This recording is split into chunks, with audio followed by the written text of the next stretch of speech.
Hello to all subscribers and listeners of this channel. Today, I would like to begin a series of videos. A series of videos dealing with an ideological belief. A religion that many people would not call a religion at first, but has many characteristics of a belief system. I will be speaking about the ideology we call evolutionism. Yes, you heard that right. I am going to challenge the theory of evolution. I'm going to break down why the theory of evolution is indeed flawed. But first, I would like to say this.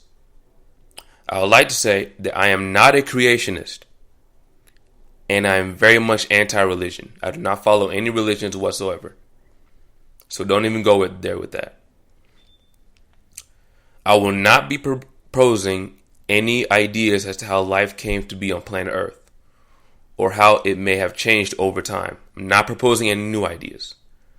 I only challenge the evolutionary theory that has been pushed by mainstream academia for over a century. So again, I'm challenging that idea. I'm not necessarily putting out new ones, just challenging that one. I will break this examination of evolution into 5 parts. Right here, what you're listening to now is just the intro. But here are the 5 parts, the 5 main parts. In part 1, I'll be breaking down the basics of the scientific method. I'll break down what a hypothesis is, what is a theory, what is a fact, and what is an observation.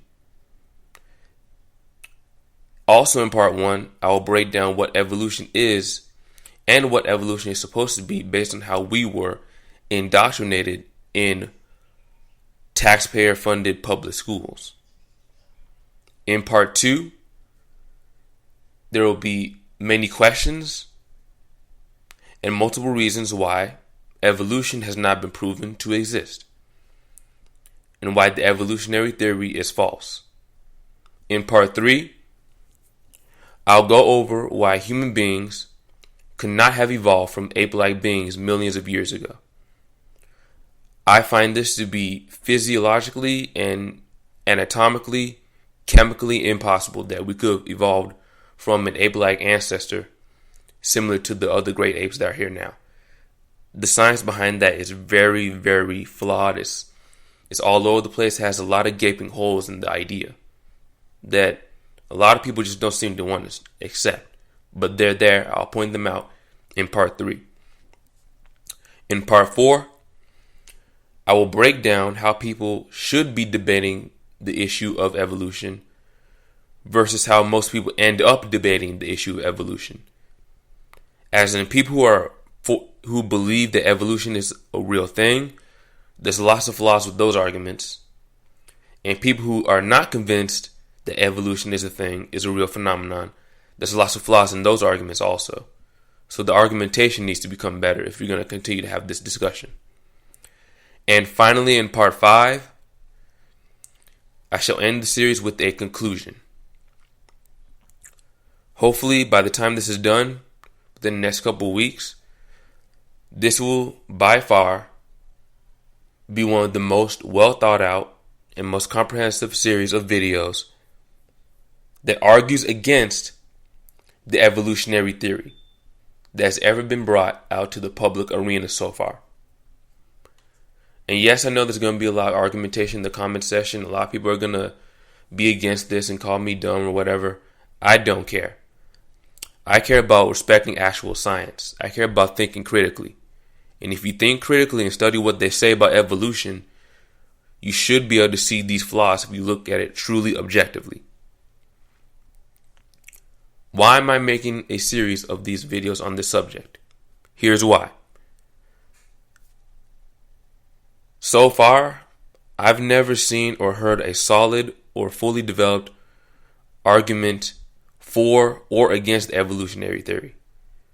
Because I don't trust it, I don't buy it all the way, I feel like it's flawed. I feel that I'm going to have to break down some of the things that I see wrong with the evolutionary theory. So that's what will be done in this video series.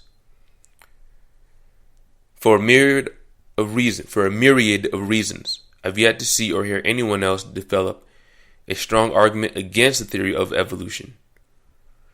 Nor have I seen a good argument for the theory of evolution. Or there have been, and I haven't heard them. At least not on YouTube.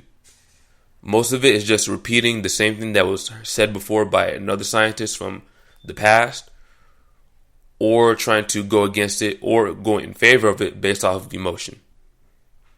But very seldom does anyone break down logically why it's either valid or invalid. I will break down logically why the theory of evolution is invalid. So I decided to create the argument against the evolutionary theory myself and objectively point out its flaws. So in the next video will be part 1 of the series. So stay tuned.